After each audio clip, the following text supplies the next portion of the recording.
Hi everyone, lovely to have you all here. My name's Louise Danoon and I have the role here to be the Executive Manager of Queensland Memories, which is a fabulous job, and I get to welcome you here to this Out of the Port, and we run these Out of the Port sessions every month, and they're to provide an opportunity for us to get together and to think of new ideas about history and heritage that are happening in Queensland. I would, before we begin, I would like to acknowledge the traditional owners of this land, the Turrbal and the Yagara, and to pay our respects to their ancestors who came before them. So today we've got fantastic to be able to welcome Carol Lowe, who was the curator of the Museum of Brisbane exhibition Prejudice and Pride, which was the first ever lesbian, gay, bisexual and transgender history exhibition, certainly in Brisbane and in Australia, I think, of how to reflect that our history, how do we go about researching and presenting those stories. And that's what Carol's actually going to talk about how to go about responding and to curate that exhibition at the Museum of Brisbane. Prejudice and Pride was a project that began with the Queensland Association for Healthy Communities, who got some money from Brisbane City Council, and Carol worked first there with them in terms of shaping up what it could be. Then Museum of Brisbane got involved and really was able to present that exhibition and again work with the community. State Library, as some people would know, is also involved because we are the repository, the custodians of a lot of the material that was collected, and that we're really pleased that we can continue to play that important role. And I'm hopeful that today will also encourage some of people to embark on that journey of researching and using our collection of gay and lesbian transgendered history here, and I suspect in lots of the collections there would be different elements that could be used. So following, Carol's presentation is going to be recorded and will be accessible on SLQ's website, so please tell your friends or go and listen again as a webcast. And after the presentation there's an opportunity for questions, discussion. So yeah, thank you, and please welcome Carol. Thanks, Louise, and welcome everybody. And thank you also to State Library for inviting me, and Department of Environment and Resource Management, the Heritage Branch that is putting on this series of Out of the Port. Today is a year and 10 days exactly, can you believe it, since the opening of the Prejudice and Pride exhibition at the Museum of Brisbane. So it seems like a very good time to have some reflection back on how that whole process was. And I'm going to do a bit of a show and tell of some of the elements in that exhibition, but also more focused on how we did our histories and why it's important for lesbian, gay, bisexual and transgender communities to be doing our histories. And then I want to raise some of the issues or challenges about doing our histories and something towards the future. So that's what we're going to cover today. And I've got quite a lot of pickies to get through. So the Museum of Brisbane, as Louise said, came on board to put on this exhibition, which as far as we can tell is definitely a first in Australia for a city museum to have taken on such a challenging topic. And it looks like perhaps even anywhere in the world, even in San Francisco, the exhibitions that happen there are done by the community and maybe with some city support. So it was quite interesting. There was actually in Brisbane, in Queensland, with our conservative history, that this exhibition would take place. Now it came about from, as Louise said, from the Queensland Association for Healthy Communities, QAC.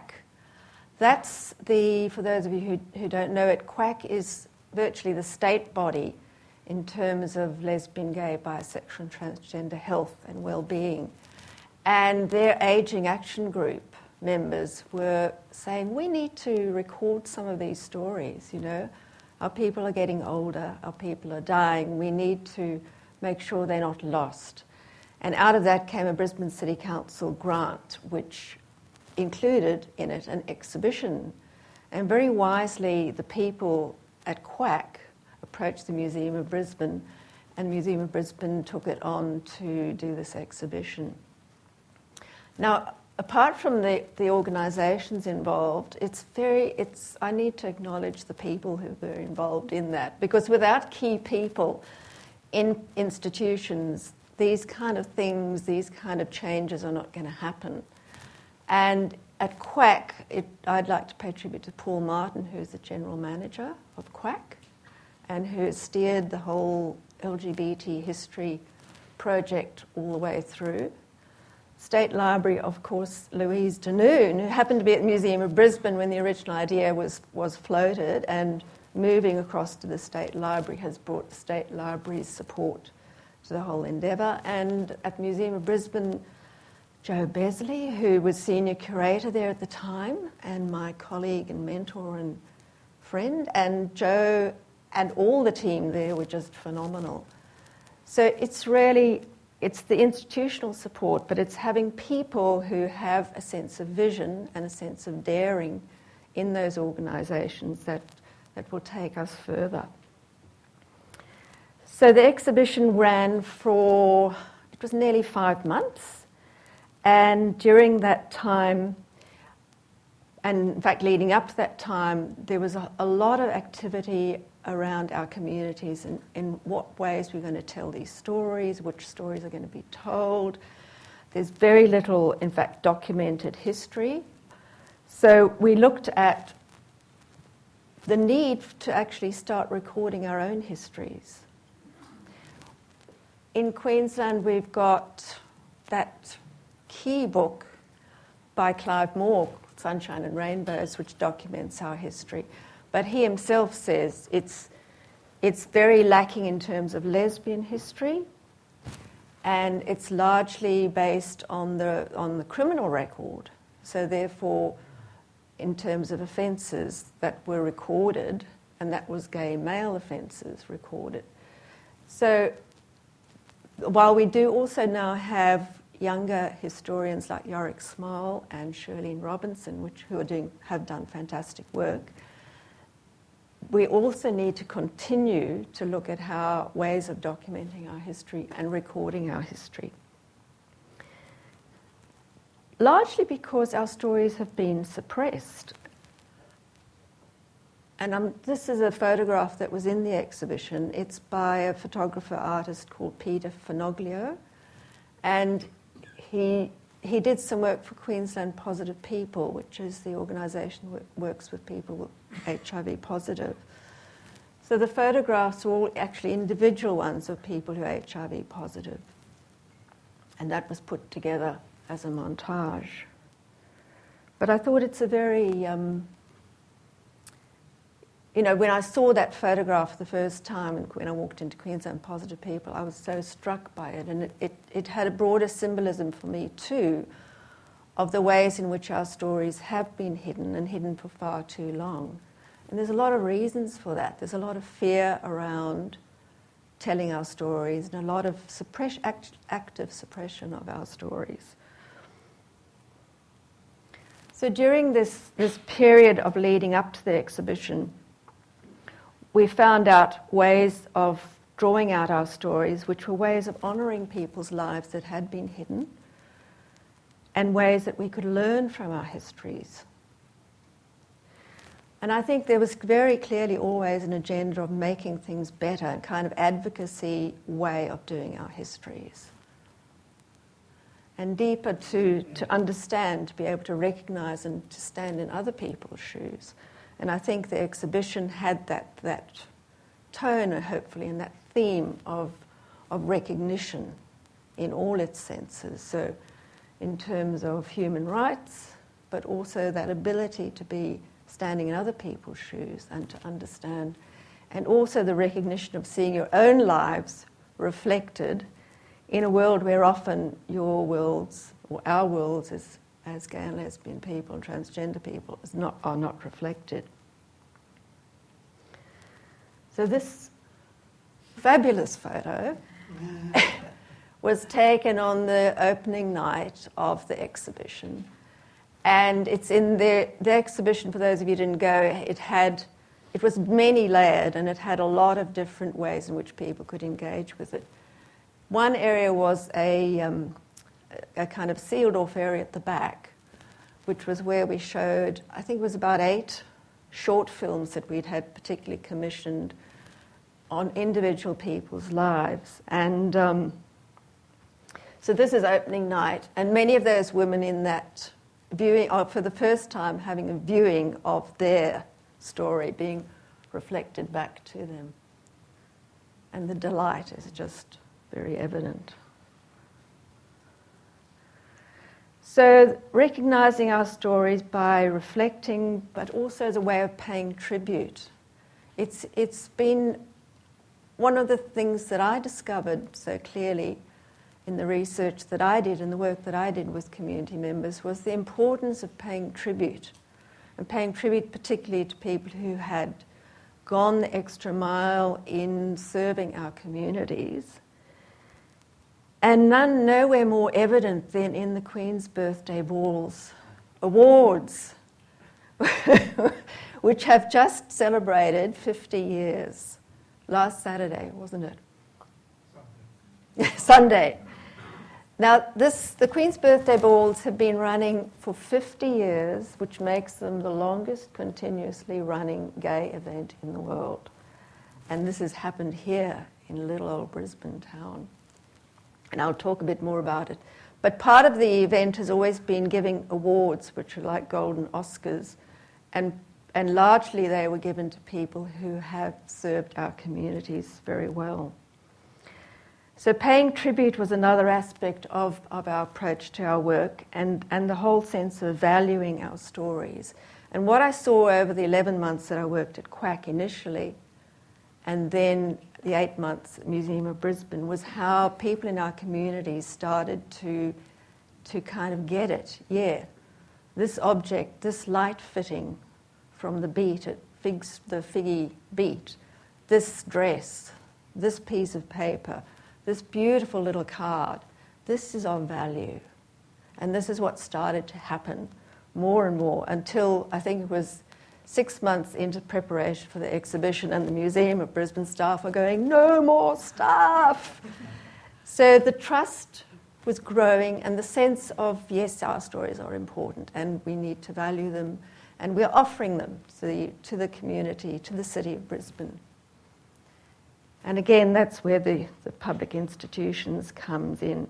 Not always an easy relationship. It was an interesting path to steer through in the city of Brisbane of how we told the stories and how we were as inclusive as possible, but didn't kind of shy away from the more difficult and challenging areas.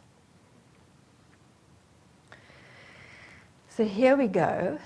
This is a kind of a, oh my God moment, which was captured in one of the series of workshops, and Paul is here today, of the sporting, I hadn't realised, this is what I learned so much in this process, I hadn't realised how important sporting activities, I'm not a sporty dyke, so I didn't realise how important sporting activities were until this group started meeting and were fostered largely through your keeping it all together.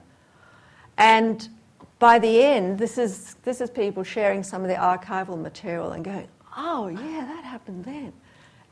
And we met 8 times, and by the end we were able to find some money and film the stories of, I think it was 6, 7.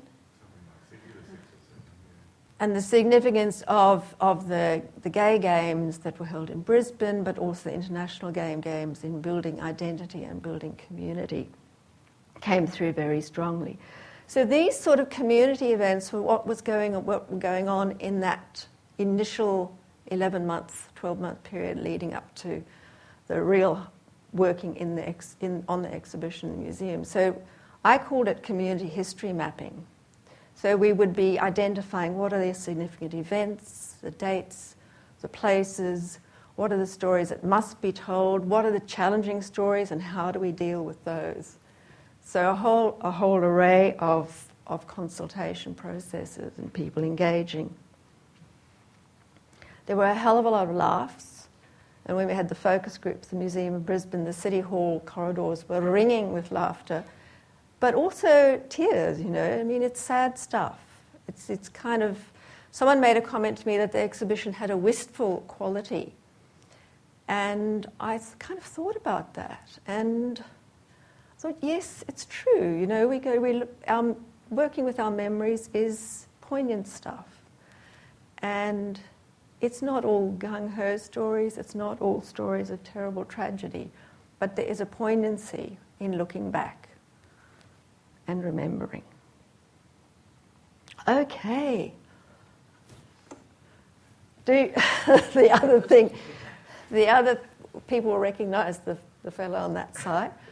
The other thing about the DIY approach, doing our histories, is the need to keep recording, and that includes, was it Pride 2 years ago? On the march, there's Neil on the left. They're filming the actual Pride march as it's happening, so that's been happening. And also oral histories have been done, and that's again with the Brisbane City Council grant, and with the support of the State Library, digital stories have been done. So ongoing, there's now a history action group which is continuing the work of recording our stories and recording our lives. The history action group is also doing reunions and anniversaries, so bringing people together. And this was the 40th anniversary of the Camp Club. The Camp Club started in 71 in George Street, 379 George Street. Camp stands for Campaign Against Moral Persecution. And it was a very signal time, because it was actually creating a space that wasn't a venue in the valley, that was a space of support and a space where activism could be engendered, and basically a space to hang out that was reasonably safe, apart from the police eyeballing it from McDonald and East opposite. But there was that kind of a space, and this needed to be celebrated. So this was a couple of weeks ago, 4 weeks ago? April? No, it wasn't. Okay. And it was a great reunion and an anniversary. The other aspect of doing our histories are the Priscilla Gets historical bus tours. And Michael on that side, and Gay Lemon, Michael Carden, is convener of the History Action Group. And you'll probably hear from Michael later. And Gay Lemon on this side have initiated this wonderful, hopefully pretty regular event of bus tours around Brisbane. And what's important about that is that it's a way of actually mapping Brisbane that hasn't been done before. So for about a 3-hour period, we are able to go around our city and claim those places and spaces that have significance to us, and hear stories we never even heard of before. This is outside what used to be the Terminus, which was an early venue in the valley. Now, unfortunately, has become Score's Gentlemen's Club. And so we started off with a walk through the valley, and there was fairy dust to scatter at some of the old sites, and many memories were shared. So hopefully these will continue. Priscilla Gets historical. The other way we really wanted the community voice to be actually in the exhibition space. So we had monthly floor talks, and this is, giving the talk is Dame Sybil von Thorndike, who might many people will know, was one of the people who kept the Queen's birthday balls going, but has totally encyclopedic knowledge of our histories and who has also contributed incredibly to our communities. So able to have people talking about their own lives as we walked around the exhibition space was an important way for people to have a direct voice. The other exciting thing that happened was we discovered that there was actually a whole lot of existing documentation. So while there's no formal documented history, it emerged quite rapidly that a lot of people in the community who had been recording through film and photography, and I'm thinking particularly of Karen Batten and Heather Faulkner, Angela Bailey, there was a whole range, Bill Anderson, a whole range of people who've been recording our history photographically or in film or doing short films of performance pieces. And the wealth of the material out there is just extraordinary. So it's, again, part of that DIY, do-it-yourself. We're going to have to do it. The other thing that happened was someone called Nick Douglas decided to do his own documentary as well at the same time as part of a public program aspect of the exhibition. And he did a significant piece of work of documenting people's lives. The other existing documentation, of course, is the photo albums. And this is me in the blue t-shirt, pulling funny face, and my daughter, and some other faces that may be familiar to some of you. But I wanted to tell the stories of domestic life as well as of the venues and of the activism. And it was very important because there were a number of lesbian households in Brisbane, I'm thinking particularly of the 70s and 80s, that were real hubs of activism, many of the women working in women's services, and the support that we gave each other and the support that my daughter had from other women was a significant period of community life, I think. So the photo albums. Okay, so some of the challenges in doing this work are which voices and which stories are going to be represented. The other challenge is that the communities we're talking about are very active, very self-defining, not to be messed with basically, and we had to get it right. And then underlying all of this is homophobia and prejudice. So we're going to tell activist stories, certainly, and we're going to tell the stories of people who may be working in the show area. This is Jana Michelle, who identifies as a showgirl, who does extraordinary shows and wanted to donate to us her whole wardrobe of most beautifully made outfits. We were only able to show one of them. Whose voices also, who would recognise this apart from Michael and Joe? Do you recognise it? Tell us about it, Michael. This is the old smokers' table which used to sit outside the old Rona Room of the Students' Union at the University of Queensland. Rona Room was the queer space for the 90s, which was opened in 1991. And it sort of used to be a smoking space, then moved to a non-smoking space. And so this table, this is the top of the table that sat outside the Rona Room, and particularly we were famous for our parties in the old Rona Room too. And so our parties generally include graffiti, and this tabletop got heavily graffitied, and when the room was relocated to where it is now, or into the building that it is now, that tabletop was taken and kept. There's no space for a smoker's table anymore, but the tabletop was kept, and it was entered into the exhibition. I was pleased to see that during the exhibition a couple of people got right into the spirit of things and added more graffiti. It was a bit of a crisis there for the exhibition, staff. Is this kind of okay to be graffitiing the artefact? But the other way we looked at how to have a direct voice into the exhibition was having that way people could say, paying tribute to someone in their lives and some of the courage of people in the communities. And so you could go on immediately on a keyboard there, or you could go on the mobile phone, or even Twitter.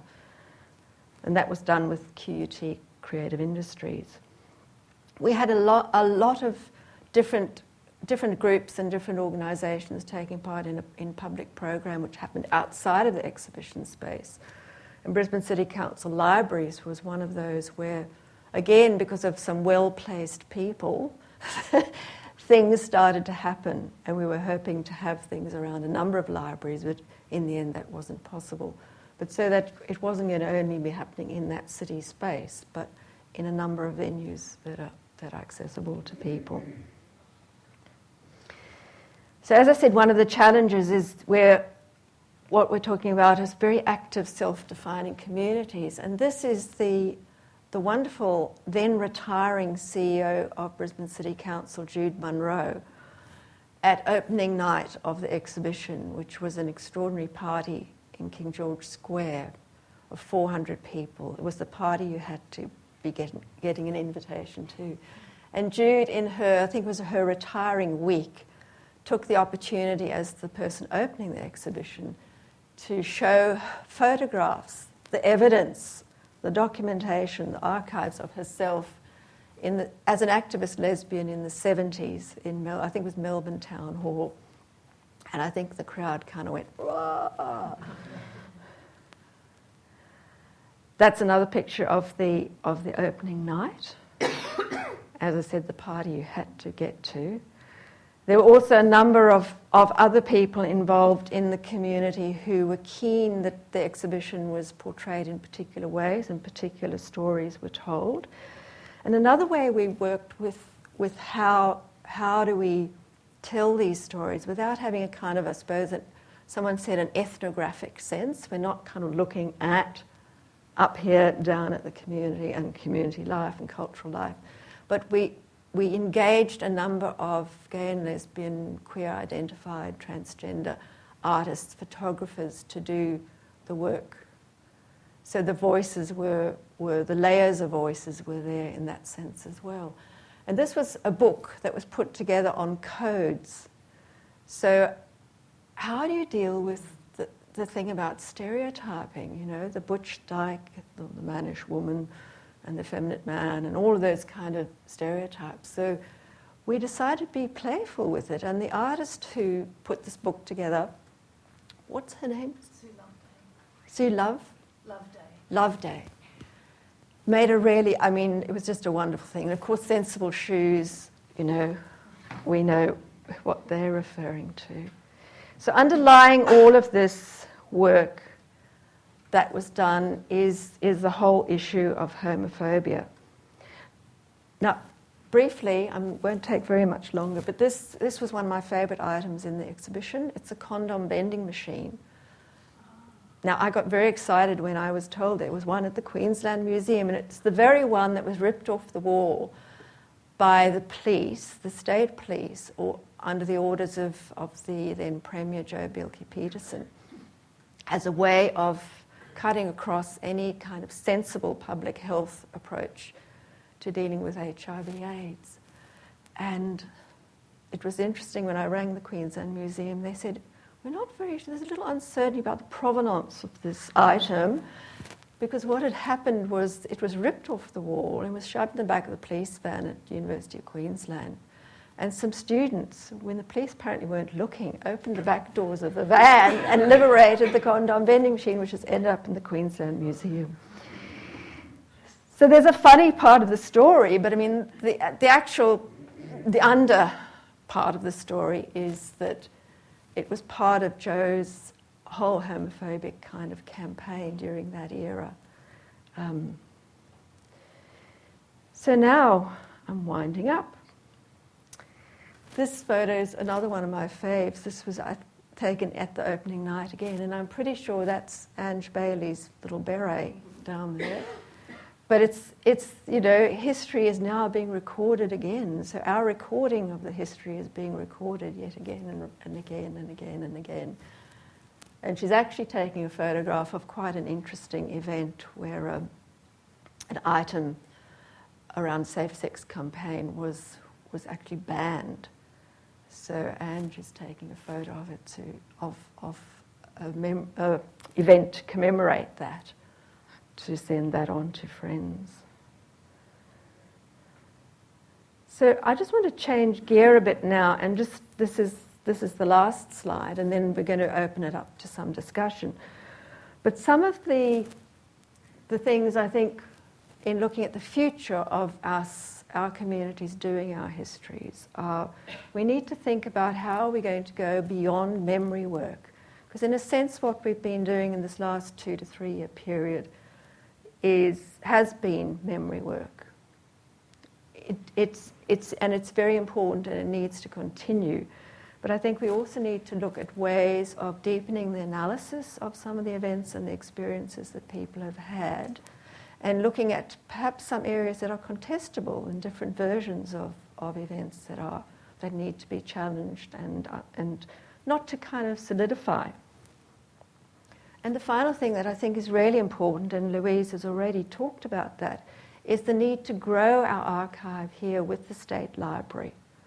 There's a lot of material that has come across from the Museum of Brisbane exhibition, but I also know just a rough count from the people that I met who've got significant collections at home of photographs, but also other organisational papers and material and ephemera. At least 20 people I can think off the top of my head. So there needs to be a lot more of that work done, the oral history work, the ongoing work with digital stories. So continuing with that as well. But for future history work to be done, we need a solid base of archival material here. And so I can't emphasise that enough. And the need for resources to go into that direction. So the archives also don't just sit here, but become visible and become actively worked with by the community. So those are my thoughts for where we need to look at in the future.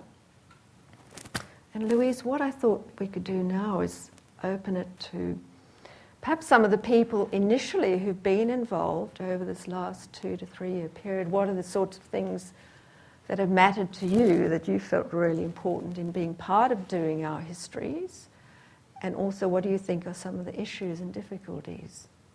So we get a kind of a discussion going around that.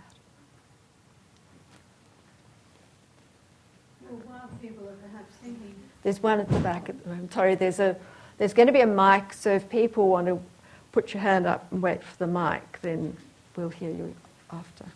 Hi there.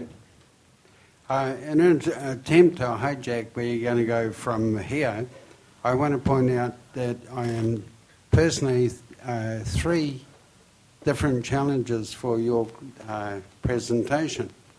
I am a straight New Zealand minister, okay, and I wonder what voice you would have for somebody coming from my direction. Do you mean for the exhibition, for an exhibition like this? Or? Your entire psyche and ethos. Oh, well, I think for the work that I've been doing, what has been really centrally important is for the voices of lesbian, gay, bisexual and transgender people to be actually in the forefront and to be heard. Because so seldom has it been in the past that those voices have been heard. But from my perspective, that would be you preaching to your choir.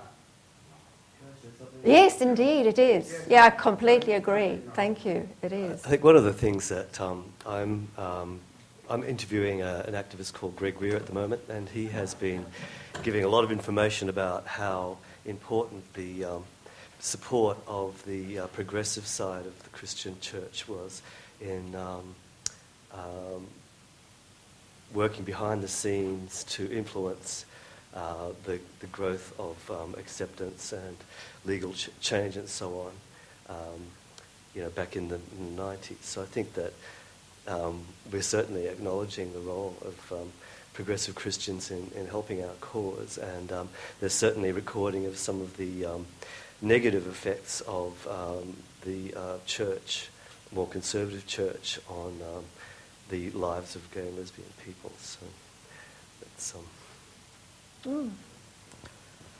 I think the stories of allies were really important and have been important, continue to be important. So what about some? You were going to say something.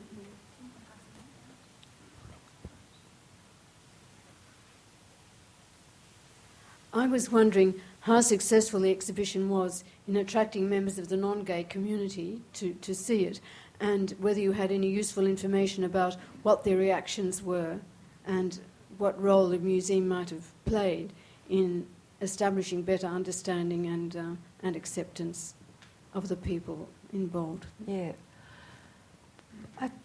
Joe might like to comment on that too, but Joe was senior curator at the time, but I'll just say briefly, one of the things, because it was the City Museum, it was aimed for the general public. However, the emphasis was on the communities having the ownership and the voice of the exhibition. So I think that's two different things. In terms of the numbers of people who came through who weren't gay or lesbian, probably be a bit hard to tell. We didn't count them all. We didn't say, are you gay or lesbian or as a transgender before you come in. But the intent was certainly one of deepening understanding and of the encouraging people to be able to stand in other people's shoes. I think that was very clearly the intent. Carol, I just thought, is that on? We did have a visitor's book, so anecdotally there were lots of written messages from people from outside of the LGBT communities who have expressed a lot of gratitude for the exhibition. For example, parents who were really keen, parents and siblings, we had a lot of messages from, friends. So I think that definitely there was a large percentage of the audience were not from the LGBT communities. And we had very positive responses, I would say, overall. Did you have any negative responses? We had a few. We had a couple of written letters as well to the Lord Mayor, but they were also balanced by some very positive. I think people, museum staff were very willing to engage visitors in discussion about their issues, whatever they were. So I think there was quite a bit of active dialogue in the space itself. Yeah, there were only 2 actual complaints over this nearly 5-month period.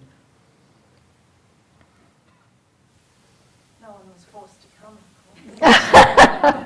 There was a choice to go to another visual arts exhibition at the same time. Yeah. Carol, I was just wondering whose voices you feel may not have been heard in the process, or is that a bit too big a question? It's a big question because we did grapple with that, and it was almost coming down to having matrices of how we, so there was in terms of older groups, of younger groups, of people who identify as lesbian or bisexual. Bisexual voice was not easy to access. We had a bit of difficulty with that. And we certainly had some people in the community in the last few months ringing me up and saying, why haven't you done it? And why am I? And was just kind of, well, we've got choices to make. You're curating an exhibition, you're working with a lot of very complex issues, a lot of very complex experiences, a lot of very complexly different lifestyles. And what we tried to do was, in a sense, get a balance, but also have enough kind of liveliness in the exhibition for people to get some insights. So there were probably a zillion voices that actually weren't heard, but there were also experiences like that, the photo of the women in the viewing room, where people were going, oh yeah, and recognising, if it wasn't directly themselves, something of their own lives in there. And surprises. We wanted there to be surprises too. So not just, lots of things that people anticipate, but some unexpected things as well. Yeah. So what about some of you who actually went to the exhibition? Were there some, or took part in have been taking part in the history work? Are there things you'd like to comment on now? Go, Neil. We had a history night for Pride last week, and it felt like something really twigged a bit more about what Carol's saying about doing our own history and sort of like living history against history from sources, in historical research. And both are very important. We had two different speakers. We had Brian Day behind me, who's an icon for me and who's done things for years and years and years and dedicated his whole life basically to work in the community, speaking from his own experience and challenging people with ideas about how he from his reflections on all those years of work. And it was really quite amazing to listen to that and witness people's responses. And then there was also Shirlene Robinson talking about basically reading a paper of research that she'd done, which was also quite enlightening, but it was interesting to see the two different sorts of history going on. I think that they're both important, and we're at a wonderful period in history now where there's people who are still with us and still very much alive and who've had a very long history of activity, who can tell their stories in a really kind of immediate and wonderful way. So this, the idea of having both of those experiences recorded is really important. And with the oral histories, I think it's really wonderful as well to have the people speaking themselves and being able to hear in their own voice their version of the history and their reflections on the history from now, thinking back on what went on at that time. So there's lots of things going on. It's very exciting, and it's great to have kind of an analysis where you can fit all these sorts of different ways of history. And I think, just talking about the contestation there, I'm interviewing Greg Weir at the moment, who was an activist who has an archive in the National Library, the Friar Library, and a few other places, and that has been used as a source for a lot of things. Clive Moore's book, it was actually obviously used as quite a big part of the research material for Shirlene's paper the other night, and I think that we need to really get going on getting other people's voices in there as well, because when you've got such an amazing sort of resource it's a 24-volume collection of clippings and all sorts of materials and letters and so on. I think one voice can start to dominate, and I think we really need to get going on having other alternative voices, because there were quite a few periods in the history that Greg's talked about where there's obviously quite different views of what was going on at that time, which need to be recorded as well. Yeah. We're starting on that, but I think that's a really important future area of work. Yeah. Okay, thank you.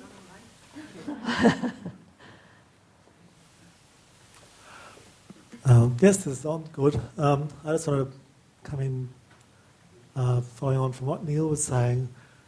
As someone who's been doing things such as the bus tours and organising some of the reunions, and I should add that this year, of course, 2011 marks 20 years of queer space at UQ, so I'm starting the process to organise an event in October at UQ to mark that 20th anniversary, which will be a kind of a reunion.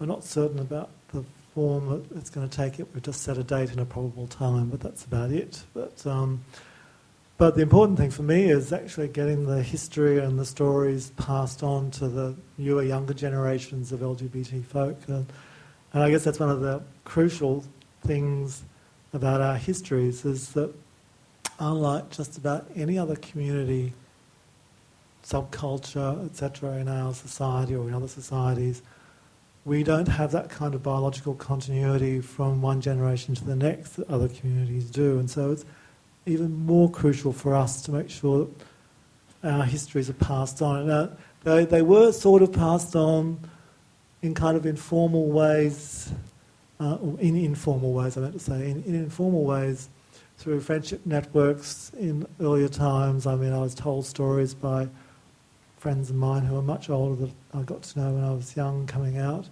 They're kind of a random storying, you might say, but I suspect nowadays that maybe there's a kind of a more an age stratification going on in our venues, etc., than used to be the case, certainly in Brisbane when we were kind of all thrown together.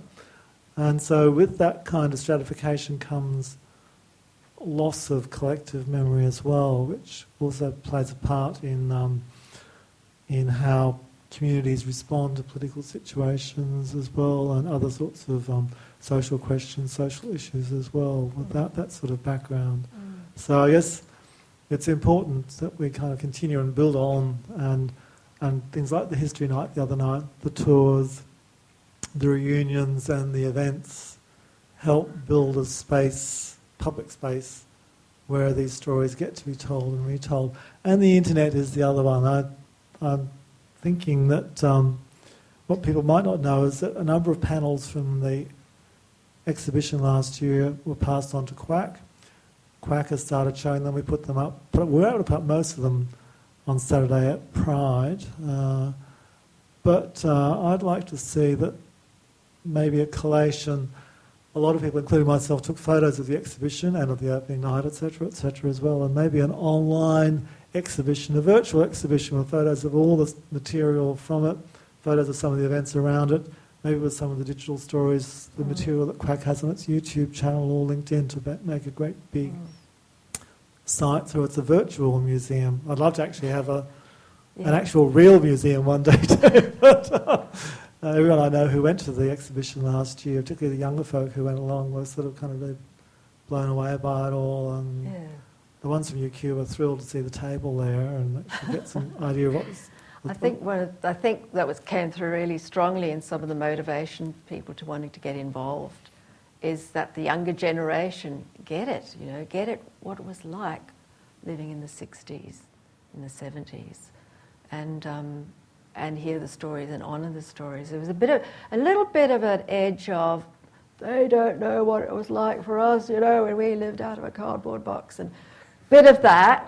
However, those stories are certainly, that was an extraordinary time, 60s, 70s, 80s, and probably before that as well. But we know that that particular period of big political repression was an extraordinary time. And the things that came out of it, and the creativity and the activism that came out of that, and the solidarity was wonderful. So certainly ways for younger people to engage is I think really important, is part of the future. Brian, were you going to say something? I think you put your hand up. I'm accustomed as I am to public speaking. I think just talk into the... Talk into it? Talking, No, just about understanding. The 12-year-old daughter of a friend of mine came down from Mullaney to have a look at the exhibition, and it was quite interesting. I think her comment about my story was, "That's bullshit." That, and she meant that it was bullshit that we had to go through the stuff that we had to go through. So in that regard, I think, that's just one anecdote, but I think that sort of thing went on more often than we actually know. So the thing that I would like to say is, I wonder if the staff of the museum actually realises how much history they were creating. It was surreal at the opening night on that great big extravaganza that we were doing, remembering back to 1973 when the first half dozen of us, or maybe a few more, but anyway, I don't think it was any more than half a dozen, protested outside City Hall because it was the only safe place in Brisbane to do it. And so, as a long, almost ancient activist, I'd like to put on public record my personal thanks and the thanks of quite a number of other people to the staff of the museum for creating the history that they themselves, that you created, creating the whole thing. Yeah. They worked so hard. It was, really pushed. We pushed them. Hey? Have you recovered? I think I'm recovering now. There was a few other hands up. Phil. I went along to the exhibition knowing some of Brisbane's history, but not all of it. And it was amazing what I learnt. And one of the big things that came out of it for me was seeing the terrible injustices that had been done in the past, but also realising what we are still putting up with, the injustices and the discrimination. So this was quite a turning point for me because I'd already started to get a little bit politically active and engaging with politicians. But after this, I thought, no, look, this isn't right. So I've become quite politically active now on a couple of different issues to do with LGBT rights. So it's probably good for some of the people who've been activists ahead of me to know that you've had that positive effect. Yeah, great. Also, too, if anybody wants to learn anything about a new marriage equality campaign or a campaign for LGBT equality in local government, come and see me. That's Phil. Thanks, Phil.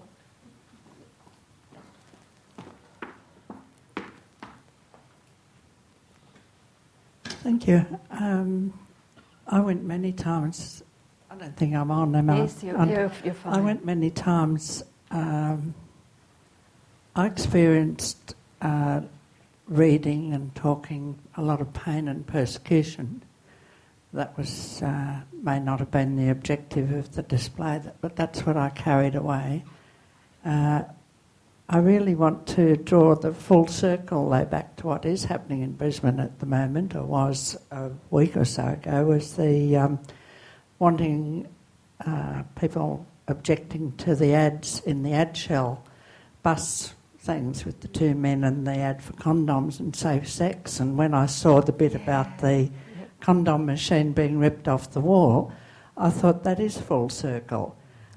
What I'd really love to know, but don't know the background of, is who actually got the ads kept in the ad shell bus shelters. Who turned it around? Yes. Well, Phil's got it.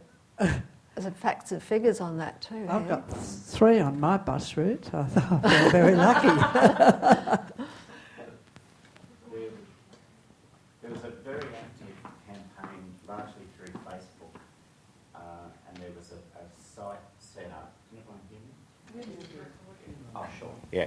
No, there was a site set up on Facebook, and that attracted over, I think it was only a matter of a few days, attracted 100,000 people.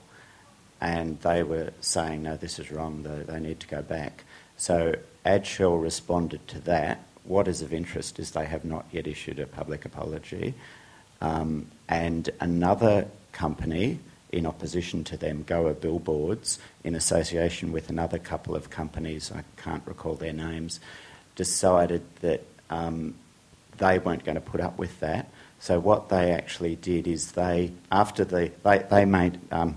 told by the Australian Christian Lobby, you should take your rip and roll billboards down, which they refused. But in addition to that, they also said, we're going to go further than that. And they started up another Facebook group called Embrace Acceptance, and they invited members of the public to copy the rip and roll pose and send in their own photos. Both LGBT couples and heterosexual couples. And people from the community sent in their photos, and Goa Billboards did a free advertising using these people's images. Yeah, so that was going for a number of days on their electronic billboards around Brisbane. Oh, okay. Yeah, I didn't know that. yeah. Yeah. It was quite big on Facebook at the time. Very, very big. Great.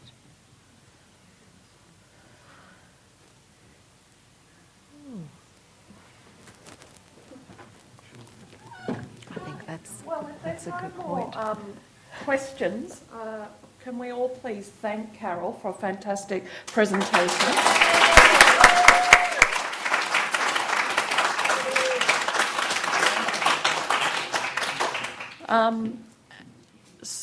And all of you for being here and for asking questions and sharing some insights.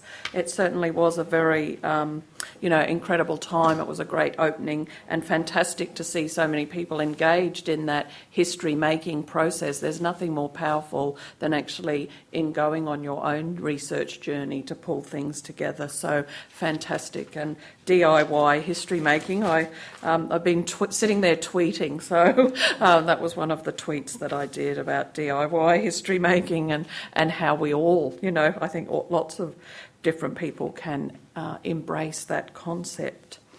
So as I said earlier, we're recording these talks and you're able to listen to them on the webcast and also to share them with others. So next month in our Out of the Port series, we actually have a presentation from the John Oxley Library Fellow from 2010, Jeff Rickett, who'll be looking at the work and findings on his research on Ernie Lane, one of the nation's troublemakers in the Labor movement. And he's found some amazing material in the collection and he'll reflect on that. So hopefully we will see you back here next month on the Wednesday. But if not, thank you for coming and we'll see you again soon.